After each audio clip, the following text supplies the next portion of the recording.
नमस्कार दोस्तों, आज हमारे साथ हैं डॉक्टर अंकुर यादव सर। सर ने डीएम गैस्ट्रोएंटरोलॉजिस्ट एसजीपीजे लखनऊ से डॉक्टर साहब ने किया और फिर उसके बाद ये केजीएमयू लखनऊ में प्रोफेसर रहे हैं सर। और फिर इन्होंने as a permanent faculty SGPGI Lucknow में सर ने ज्वाइन किया और अब सर ने दीर्घायु गैस्ट्रो लिवर सेंटर जौनपुर में एक गैस्ट्रो डेडिकेटेड सेंटर बनाया है। तो सर आपका स्वागत है कि आज आपने समय दिया और बहुत बहुत स्वागत।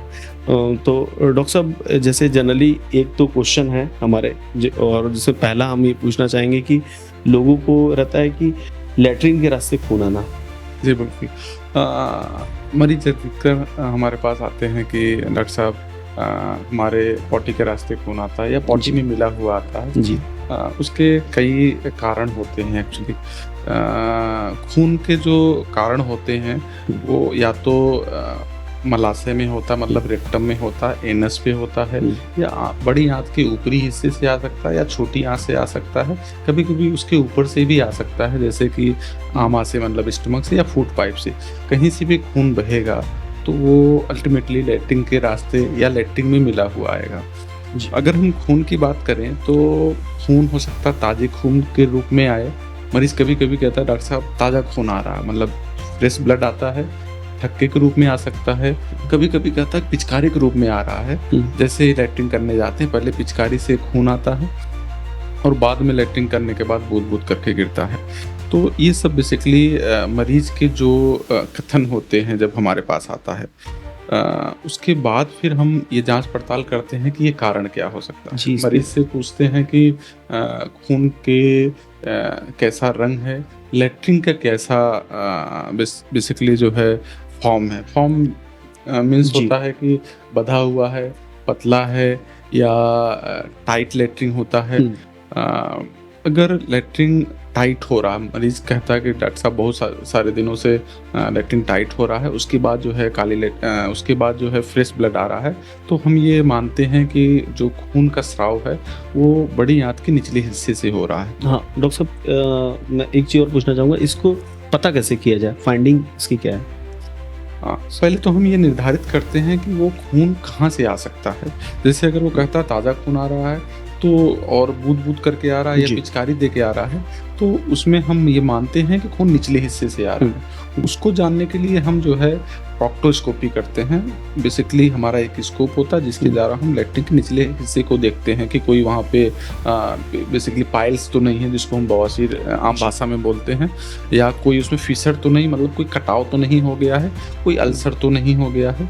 या कभी कभी जो बच्चों में अधिकतर बीमारी होती है वो पॉलिप होता है, एक छोटी सी गांठ होती है, उस गांठ से भी खून का स्राव होता है। तो बच्चों में एक पॉलिप से जो है ताज़ा खून गिरता है, तो वो प्रॉक्टोस्कोपी में पता चल जाता है। कभी कभी हम उसके अगर आगे की आंतों की जानकारी इकट्ठा करना चाहते हैं तो सिग्मोइडोस्कोपी करते हैं, शॉर्ट कोलोनोस्कोपी करते हैं, जिसमें हम आगे की बड़ी आंत के निचले हिस्से तक हम देख पाते हैं।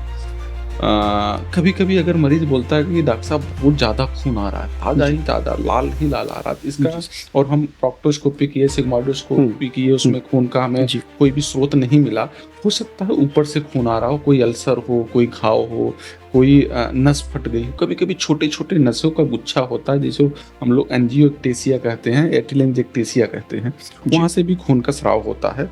तो ये सारी चीज़ें बेसिकली कोलोनोस्कोपी से हम लोग जानने की कोशिश करते हैं। लेकिन इसके विपरीत अगर मरीज कहता है कि डॉक्टर साहब काला लैट्रिन आ रहा है, जी, काला लैट्रिन का आशय ये होता है कि बेसिकली टारी स्टूल बोलते हैं, कोलतार जैसे लैट्रिन, बदबूदार, चिकना, गाढ़ा, कई बार जा रहा है। ये अधिकतर जो खून होता है ये आंत की ऊपरी हिस्सों से आता है, या तो छोटी आंत से आ सकता है, या तो आमाशय से आ सकता है, या कभी कभी खाने की नली में जो नसें होती हैं वो फूटती हैं, वहाँ से भी जो खून निकलता है वो आंतों के रास्ते होते हुए जब नीचे पहुँचता है तो मल्टीपल रिएक्शंस होते हैं। बेसिकली आंतें 6-7 मीटर लंबी होती हैं, तो खून वो ताज़ा खून जो जब नीचे आता है तो ब्लैक हो जाता है, तो ब्लैक टारी स्टूल बोलता है। तो हमारा दिमाग तुरंत जाता है कि ये खून नीचे से ना होकर ऊपर आता है। तो उस दशा में हम लोग फुल कोलोनोस्कोपी करते हैं। फुल कोलोनोस्कोपी का मतलब है हमें सीकम तक देखना है। एक्चुअली कोलोन का जो अपनी बड़ी आंत उसके भाग होते हैं, उसको मैं डिटेल में बताऊंगा कि सीकम होता है, असेंडिंग कोलन होता है, ट्रांसवर्स कोलन होता है, डिसेंडिंग कोलन, रेक्टम और एनस होता है। ये बेसिकली पार्ट्स होते हैं। तो जो काला खून होता है या ब्लैक, जिसको हम लोग मलेना बोलते हैं, या तो ऊपरी भाग से बड़ी आंत या छोटी आंत से आ सकता है। अगर नीचे सब कुछ सही होता है तो हम लोग ऊपर से भी जांच करते हैं इंडोस्कोपी से, जिसमें हम इसोफेगस फूड पाइप देखते हैं। फूड पाइप में देखते हैं कहीं ऊपर रिसाव तो नहीं है, कोई इसोफेजियल वेरिसेस या कोई नस तो नहीं फटी है। स्टमक में आते हैं कोई अल्सर, कोई घाव, कोई गांठ, पॉलिप या कैंसर वगैरह भी कभी कभी रहता है, तो उसमें से भी खून का स्राव होता है। कभी कभी होता है कि मरीज को तो खून लाल आ रहा है, ताजा आ रहा है, लेकिन स्राव ऊपर से है। वो दशा तब उत्पन्न होती है जबकि खून इतना ज्यादा बहता है, इतना तेजी से बहता है कि उसको ब्लैक होने का, काला होने का टाइम नहीं मिलता। वो तो ऊपर से रहा है, लेकिन इतनी तेजी से बहता है, इतना ज्यादा बहता है कि वो ऊपर से बहने के बावजूद भी नीचे ताजा ही ताजा निकलता है। वो इमरजेंसी होती है। जी सर। और सर अगर उस कंडीशन में अगर कोई पेशेंट आ रहा है तो हमारे मतलब, क्योंकि पेशेंट उस कंडीशन में इतने घबरा जाते हैं पेशेंट कि उनको क्या करें, कहाँ जाएं, तो उसकी क्या आज के परिवेश में उसकी क्या ट्रीटमेंट और क्या मतलब जो भी मतलब गैस्ट्रो के पास, जैसे कि आपके पास सर अगर आता है तो मतलब क्या सुविधाएं हैं और उसकी ट्रीटमेंट अवेलेबल है आज की डेट में? बिल्कुल। बेसिकली अगर पेशेंट कॉन्स्टिपेटेड है लंबे समय से और बूद करके कभी कभी खून आता है लैक्टिंग के पहले या बाद में, या तो ये यूजुअली मानते हैं कि ये पाइल्स बेसिकली बवासीर है। जी, तो वो लोकल प्रैक्टिशनर से भी, लोकल सर्जन से भी अपना पाइल्स की दवाएं जैसे, लेकिन अगर उससे रिलीफ नहीं हो रहा है या हमें थोड़ा भी संशय है कि वो पाइल्स ही है या कुछ और है, तो उस दशा में हमें जो है उसको इन्वेस्टिगेट करना होता है। बेसिकली उसमें हम स्कोप डाल के देखते हैं कि रीजन क्या है, वो पाइल्स ही है, अल्सर है, गांठ है, कैंसर है, क्या चीज है जिससे खून का स्राव हो रहा है। तो ये जानना बहुत जरूरी है। उस दशा में हम लोग फिर उसको प्रिपेयर करते हैं, जांचें बढ़ाते हैं। तो कोलोनोस्कोपी करते हैं जैसा मैंने बताया, नहीं होता इंडोस्कोपी करते हैं। कई बार इन चीज़ों में भी हमें कुछ आंत के कुछ हिस्से होते हैं जिन्हें हम जो है इन जांचों द्वारा नहीं पता कर पाते। इंट्रोस्कोपी करते हैं जिसमें छोटी आंत का बीच वाला हिस्सा देखते हैं। उसके बाद भी हम लोग सिटी एंजियोग्राफी करते हैं। सिटी द्वारा एब्डोमेन का जो छोटे छोटे वेसल्स हैं उनको बड़ी बारीकी से देखते हैं। एक चीज़ मैं बताना भूल गया कि जो बुजुर्ग में एक डायवर्टिकुलोसिस होती है, बड़ी आंत होती है, उसमें छोटे छोटे आउट पाउचिंग हो जाती है जिससे डायवर्टिकुला बोलते हैं, उसमें इन्फेक्शन हो जाता है, फिर खून का रिसाव होता है। तो ये बीमारी यूजुअली बुजुर्गों में होता है। तो ये सब बेसिकली पद्धतियां हैं जिसके द्वारा हम पता करते हैं कि खून का स्राव कहाँ हो रहा है और उसका क्या आगे इलाज और सर इसकी दवाएं, अगर दवा पहले आज की डेट में अगर है तो और इसको लाइफ लॉन्ग चलाना है पेशेंट में? नहीं, बेसिकली जो अभी मैंने चर्चा किया जिन बीमारियों का, ऐसा कोई ऐसी बीमारी नहीं है कि इसको लाइफ लॉन्ग दवा की जाए। तो इसमें हम जो चीजें होती हैं, पहले तो मरीज आया कि खून अचानक से हम देखते हैं कि जांचें कराते हैं, सीबीसी वगैरह, हीमोग्लोबिन देखते हैं, उसमें ब्लड ट्रांसफ्यूज के पेशेंट को स्टेबलाइज करते हैं। उसके बाद जो भी रीजन है उसको पकड़ते हैं। मान लीजिए अगर आप सपोज करिए कि उसके आंत में गांठ है, पॉलिप है, तो उसको पॉलिप को हम लोग काट के हटाएंगे। कोई नस फटी है, उसको हम लोग, हमारे पास उसको बंद करने की, जलाने की, उसको दबाने की इंस्ट्रूमेंट होते हैं जिसको हम लोग कोलोनोस्कोपी में ही चैनल होते हैं, लैक्टिंग के रास्ते ही बिना किसी चीड़ फाड़ के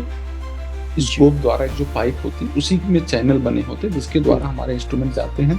इन नसों को पकड़ के हम लोग क्लिप लगा देते हैं, इंजेक्शन लगा देते हैं। बहुत सारे विधियां हैं जिसके द्वारा हम इलाज करते हैं। अगर ऊपर से स्राव हो रहा है तो हम लोग बेंडिंग करते हैं। जैसे इसोफेजियल में अगर वेरिसेस हैं, एल्कोहलिक मरीज है या कोई CLD का पेशेंट है जिनका लीवर खराब है, उस केसेस में हम लोग उन जो नसें होती हैं उनको बांध देते हैं। बेसिकली हम छल्ले आम भाषा में हम लोग कहते हैं छल्ले डालते हैं। EVL इंडोस्कोपी वेरिसियल लाइगेशन करते हैं।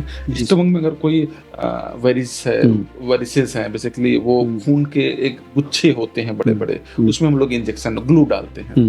कभी कभी और भी इंजेक्शन होते हैं, एड्रेनलिन वगैरह भी हम लोग डालते हैं, कभी कभी हीमो स्प्रे होता है, एक स्प्रे होता है जिसके द्वारा अगर डिफ्यूज ब्लीड हो रहा है, बहुत सतह से कई जगह से ब्लीड हो रहा है, तो उसमें एक स्प्रे का छिड़काव करते हैं जिससे वो ब्लीडिंग बंद हो। बेसिकली बहुत सारे इंडोस्कोपिक मेथड होते हैं, डिपेंड करता है कि कारण क्या है, उस हिसाब से हम उसको जो है आगे चलते हैं। और इलाज है, बिल्कुल इलाज है। 99% केसों में हम लोग जो है इंडोस्कोपी से सफल हो जाते हैं। कुछ ही केस होते हैं, लेस देन 1%, जिसमें हमें सर्जरी की तरफ जाना पड़ता है। ऐसा साल 2 साल में एक ऐसे केस आते हैं जिनको सीवियर ब्लीडिंग हो रही है, इतना ज़्यादा हो रहा है, पेशेंट की हालत बहुत ही गंभीर है, इंडोस्कोपी से वही चीज़ें नहीं हैंडल होती, उसमें सर्जरी का हमें सहारा लेना पड़ता। Otherwise most of the cases में हम लोग इंडोस्कोपी से बिना चीर-फाड़ के सारी चीज़ों को हैंडल कर लेते हैं। और डॉक्टर साहब, अगर पेशेंट अगर दवा करे इसका प्रॉपर अल्सरेटिव कोलाइटिस का, अगर मतलब जो कि मतलब मैं ये फील करता हूँ कि अल्सरेटिव कोलाइटिस में पेशेंट के साथ सबसे बड़ा प्रॉब्लम है कि अगर वो प्रॉपर दवा करता है तो वो क्या वो ठीक रह सकता है? अल्सरेटिव कोलाइटिस के विषय में मैं बताना भूल गया। जी सर, ये भी एक बेसिकली लैट्रिन में खून आना जो है इसका प्रथम लक्षण होता है मरीज के लिए। हालांकि इससे पहले जो लक्षण होता है उसमें बार बार लैट्रिन जाता है, लेकिन जो यूजुअली करके आता है कि हमारे पास कि डॉक्टर साहब लैट्रिन में खून आ रहा है और हमने कई बार बवासीर का इलाज कराया, कई बार ये बहुत कॉमन है। हाँ, कई बार जो है उस डॉक्टर से उसका जो है हमारे जो है छार सूत्र से कराया, उसे धागा बंधवाया, फिर उसे ऑपरेशन कराया, लेकिन तब भी खून आता ही आ रहा है। अब उस कंडीशन में वो सर पेशेंट वो मतलब वो हर जगह इधर उधर जाता है, मतलब वो कभी फिजिशियन को दिखा रहा है, कभी सर्जन को दिखा रहा है। तो उस कंडीशन में आपके पास अगर सर पेशेंट, क्योंकि गैस्ट्रो तो लास्ट ऑप्शन है उसके लिए, तो वहाँ पे सर उसको मतलब आज की डेट में अगर वो आता है तो उसके लिए क्या है ट्रीटमेंट और वो कैसे सही हो सकता है? सबसे पहले तो हम उसको देखते हैं जो ulcerative colitis. Ulcerative colitis basically एक बीमारी है जिसमें शरीर एक ऑटोइम्यून बीमारी है जी। शरीर की जो अपने से रोगों से लड़ने की क्षमता होती है, जो इम्यून सिस्टम है, वो अपने आंतों पे अटैक कर देता है। रीजन अभी तक एक्चुअली किसी को पता नहीं कि ऐसा होता क्यों। मल्टीपल हाइपोथेसिस दिया गया है जिसमें जो आंतों के जो कुछ जो सेल्स होते हैं उनके खिलाफ एंटीबॉडी बनने लगती है, शरीर स्वयं ही उनमें जाके अटैक करता है, जिसमें छोटे छोटे घाव बनते हैं, फिर वो घाव बड़े होते हैं, फिर उनसे खून का स्राव होता है। इसमें फिर हम जब कोलोनोस्कोपी करते हैं, बेसिकली जब स्कोप से हम जाके पाइप द्वारा कैमरे से देखते हैं अंदर, तो मल्टीपल उसमें घाव दिखता है। जो नॉर्मल पैटर्न होता है म्यूकोसा की, जो अंदर लेयर होती है, वो बिल्कुल खराब सी हो जाती है, पूरा खून दिख सकता है जी। हम देखते हैं कि बीमारी कहाँ तक गई है, नीचे का हिस्सा है या पूरा आंत इन्वॉल्व है, उसके हिसाब से हम दवा चालू करते हैं। जो फर्स्ट लाइन ट्रीटमेंट है, मतलब शुरुआती जो दवाइयाँ हैं इसकी जी डॉक्टर, अगर बहुत ज्यादा खून आ रहा है तो हम उसमें स्टेरॉइड वगैरह देते हैं थोड़े समय के लिए, इमीडिएट रोकने के लिए पेशेंट को। हाँ, क्योंकि स्टेरॉइड के बहुत सारे साइड इफेक्ट हैं, बहुत सारे साइड इफेक्ट हैं, शरीर फूलना, हड्डी कमजोर होना, लेकिन तुरंत का तुरंत अगर हमें घाव से खून रोकना है तो स्टेरॉइड को शॉर्ट टर्म के लिए हमें देना पड़ता है। तो हो सकता है हम आईवी दें स्टेरॉइड, या मरीज है तब भी ठीक है, थोड़ा बहुत ही आ रहा है तो हम लोग ओरल स्टेरॉइड भी दे सकते हैं। प्रेडनिसोलोन हुआ, बिडोसिनाइड हुआ, ये सारी चीज़ें हम इस्तेमाल करते हैं। उसके बाद फिर जो है उस दवाई मेजेलेमिन के जो होता है 5-ASA एनालॉग हम लोग बोलते हैं, मेजेलेमिन वगैरह दे सकते हैं। उसके बाद और सारे जो नए ट्रीटमेंट्स आए हैं, इसमें कुछ बायोलॉजिकल्स होते हैं, इम्यूनोमॉड्यूलेटर्स होते हैं, इम्यूनोएजाथाइपिन जिसमें से एक महत्वपूर्ण ड्रग है, ठीक है, और साइक्लोस्पोरिन, ये इम्यूनोमॉड्यूलेटर मतलब अपनी इम्यून रोगों से लड़ने की क्षमता को जो है वो कर देता है, उसको बदल देता है जी सर, ठीक है। तो इम्यून सिस्टम को चेंज कर देता है, तो जिससे वो जो सेल से की इंजरी हो रही है वो कम हो जाती है, तो अल्सर बनना कम हो जाते हैं। जो नए और भी अच्छे जो ड्रग्स आए हैं वो बायोलॉजिकल्स हम लोग बोलते हैं, जिसमें कि इन्फ्लेक्सिमैब है, इंजेक्शंस लगते हैं, टोफासिटिनिब है जिसमें दवाइयाँ आदमी लेता है, इनके द्वारा हम उसको जो है धीरे धीरे दबाते हैं। फिर हम बाद में देखते हैं कि अल्सर लगभग खत्म हो जाते हैं, मरीज को खून आना बंद हो जाता है धीरे धीरे। फिर हम दवाइयों को धीरे धीरे हटाते हैं, जो स्टेरॉइड है उनको धीरे धीरे कम करके हटा देते हैं, और कुछ 1-2 दवाइयाँ हम चलते हैं जिसमें मरीज वो खाता रहता है, जितने कम से कम डोज कर पाते हैं। साथ में साइड इफेक्ट दवाइयों के देखते रहते हैं, जैसे हमने बताया इम्यूनोमॉड्यूलेटर एजाथाइपिन, कभी कभी क्या होता है कि खतरनाक सिद्ध होता है, क्योंकि हमारी जो बोन मैरो जहाँ से खून बनता है उसको सप्रेस कर देता है, उसको बैठा देता है। तो इसलिए हम बीच बीच में मरीज से सीबीसी एक जांच होती है जिसमें करा के हम देखते हैं कि हीमोग्लोबिन कितना है, प्लेटलेट कितना है, टीएलसी कितना है। तो कभी कभी मरीज पूछता है डॉक्टर साहब आप सीबीसी बार बार करा रहे हैं। हाँ, ये पेशेंट का सर क्वेश्चन जरूर रहता है कि टेस्ट के यही टेस्ट आप बार बार करें, क्योंकि वो जो दवा दे रहे हैं उसका हमें साइड इफेक्ट भी देखना रहता है कि कितना कम हुआ, उस दवा को कम तो नहीं करना या बंद तो नहीं करना, या बदल नहीं करना। सही बात है सर। तो ये सारी चीजें हैं। तो दवाइयाँ इसमें चलती हैं, मतलब दवा आज के डेट में उपलब्ध है सर, बिल्कुल अच्छी दवाइयाँ हैं। और हालांकि बीमारी ऐसी है कि बीच बीच में ऊपर नीचे होती है। ऊपर नीचे इन सेंस कि हो सकता है मरीज अभी रिमिशन में चल रहा हो सकता है कि लैट्रिन में खून आना कई महीनों से बंद हो, फिर थोड़ा सा इम्यून सिस्टम अपना डिसबैलेंस हुआ और थोड़ा बहुत खून आने लगा, उसमें दवाइयों का हमें डोज ऊपर नीचे मॉडिफाई करना। बट अगर सर कोई मरीज अगर नियमता वो ले रहा है जो भी दवाइयाँ आपने बताया, तो वो पेशेंट का मतलब वो सही रहेगा इस बीमारी में, अल्सरेटिव कोलाइटिस में? बिल्कुल दवाइयाँ इसमें चलती हैं, निरंतर चलती हैं, निरंतर चलेंगी। और वो अगर वो करते हैं तो सर वो मतलब मरीज की स्थिति सही रहेगी कि फिर उसे कुछ और भी बीच बीच में टेस्टिंग भी लेना है सर आपसे? बीच बीच में हम लोग कभी कभार अगर उसको सिम्टम रिकरेंस होता है या मरीज कहता है कि डॉक्टर साहब दवा तो ले रहे हैं लेकिन हमें फिर से खून आ रहा है, तो हम एक बार बीच में देखते हैं कोई सुपर एडेड इन्फेक्शन तो नहीं हो गया हाथ में कोई दूसरा इन्फेक्शन तो नहीं चला गया। उसको थोड़ा बारीकी से देखने के लिए कभी कभी वो करना पड़ता है। उसका जो परमानेंट कुछ मरीज बोलता है कि डॉक्टर साहब इसका जो है क्या जड़ से उपाय बताइए, कब तक दवा खाएंगे हम? कब तक दवा खाएंगे, ये बहुत बड़ा क्वेश्चन है। हाँ, क्योंकि जनरली लोग ये पूछते हैं कि ये कब तक हमें इसे कब तक खाना है। तो अगर सच बोले हम, जो कि मरीज को बताना पड़ता है, हालांकि कभी कभी हम जो है मरीज को तुरंत नहीं बताते हैं, हो सकता है 1-2 विजिट बाद बताएं कि इसकी दवाइयाँ आपको जिंदगी भर खानी। कारण यह है कि अभी तक पूरे वर्ल्ड में इसका क्योर नहीं, मतलब ये दवा दे दो कि खत्म हो जाए, ऐसा नहीं है। ओनली सर ये मेंटेनेंस करना है, मेंटेनेंस दवाइयों द्वारा। हाँ, क्यूरेटिव ट्रीटमेंट एक है जो कि है सर्जिकल। अगर जिस आंत में खराबी है, अब उस आंत को काट के निकाल दीजिए, पूरी बड़ी आंत रेक्टम से, मतलब कि जो मलाशय है नीचे का रास्ता, वहां से लेके पूरी बड़ी आंत को आप निकाल दीजिए, क्योंकि ये रोग बेसिकली बड़ी आंत को ही इन्वॉल्व करता है। तो अगर उसको ही काट के निकाल दिया गया तो हो सकता है कि ये बीमारी ना हो, चूंकि आंत ही नहीं रही। तो फिर मरीज कहते हैं डॉक्टर साहब यही करा दीजिए, इतनी दवाइयाँ खाने का क्या मतलब है? तो लेकिन इशू ये है कि हर चीज के अपने फायदे नुकसान है। ये सर्जरी छोटी नहीं होती, बड़ी सर्जरी है। आंत का एक बड़ा हिस्सा काटना, ठीक है, तो और उसको फिर से काफ़ी दिनों तक मरीज को पाउच लगा रहता है, यहीं से लैट्रिन करता है 6 महीने साल भर, हम दवा देते रहते हैं। हम फिर लगता है कि नहीं अब चीज़ें कंट्रोल है, फिर उसको जो है वापस जोड़ा जाता है, बड़ी आंत को जो है एक पाउच बनाया जाता है, क्योंकि लैट्रिन का रास्ता जो मलाशय वो तो हट गया, लैट्रिन इकट्ठा होने के लिए एक पाउच बनाया जाता है। इस जो आंतें चूंकि छोटी हो गई, बड़ी आंत एक तरीके से हट गई, तो जो वाटर एब्जॉर्प्शन का जो सिस्टम, इलेक्ट्रोलाइट एब्जॉर्प्शन का जो सिस्टम वो खत्म हो गया। लैट्रिन काफी सालों तक मरीज को बार बार होगी, उसमें भी हो सकता है मरीज बताए डॉक्टर साहब आप सर्जरी तो करा रही है लेकिन लैट्रिन 8 बार जाना पड़ रहा है, बार बार जाना तो बंद हो गया, लेकिन जाने वाला सिलसिला वो बार बार जाना पड़ रहा है हमें। बिल्कुल।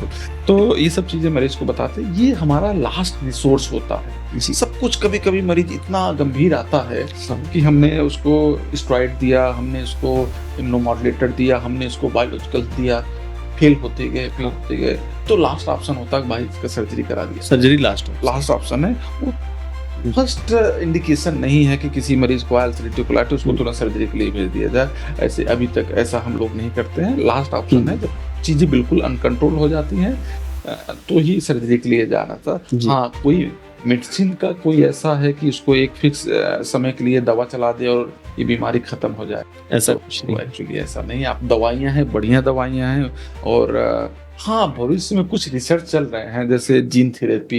ये मान रहे हैं कि वैज्ञानिक की अपना साइंस की कुछ जीन के लेवल पे गड़बड़ियां हैं जिसको सुधारा जाए, हो सकता है तो इसको रोका जा सकता है या इसको बीमारी को खत्म किया जा सकता है पूरी तरह। और स्टेम सेल थेरेपी जिसमें स्टेम सेल होते हैं, एक ऐसी सेल होती है जिसको कोई भी रूप ले सकती है, उसको अंदर डाला जाए, उसका परिवर्तन किया जाए। कुछ और भी जो अपने पास थेरेपियां जो अभी पाइपलाइन में है, मतलब कि अभी रिसर्च चल रहा है, जैसे फिकल ट्रांसप्लांटेशन, जिसमें हम एक स्वस्थ मनुष्य के लैट्रिन को निकाल के प्रोसेस करके उसको मरीज के हाथों में डाला जाए, जिससे उसके जो इम्यून सिस्टम है, उसके जो बैक्टीरिया है उसको पूरा का पूरा बदला जाए। हालांकि ये सब चीज़ों में अभी टाइम है, आगे कितना क्या होगा ये तो भविष्य ही। सही बात है सर। लेकिन आज के डेट में जैसा कि आपने बताया, जैसा डॉक्टर अंकुर यादव सर ने बताया कि अगर आपको कभी भी अगर कोई भी अगर अल्सरेटिव कोलाइटिस से रिलेटेड अगर समस्या है या आपके लैट्रिन के रास्ते बार बार आपको खून आ रहा है, तो आप एक बार अवश्य डॉक्टर साहब से आके मिलें। और डॉक्टर साहब ने पूरा एक गैस्ट्रो डेडिकेटेड सेंटर जो कि जौनपुर में बनाया गया है, दीर्घायु गैस्ट्रो लीवर सेंटर। और सर आपका बहुत बहुत धन्यवाद कि इस टॉपिक पर आपने मरीजों के लिए बताया। और अगर किसी भी मरीज को इस प्रकार से कोई भी समस्या है तो वो दीर्घायु गैस्ट्रो लीवर सेंटर जौनपुर आए और डॉक्टर अंकुर यादव सर से मिले, क्योंकि डॉक्टर साहब के यहाँ इस बीमारी से रिलेटेड सारी सुविधाएं हैं और पेशेंट को कहीं नहीं जाना है, यहीं आए और सारा इनकी जांचें भी यहीं होंगी और दवा भी डॉक्टर साहब जो भी बता रहे हैं, जो भी दवा आज के रेट में उपलब्ध है, सबसे अच्छी से अच्छी दवा भी यहाँ पर दी जाएगी। तो बहुत बहुत धन्यवाद डॉक्टर साहब आपका समय देने के लिए।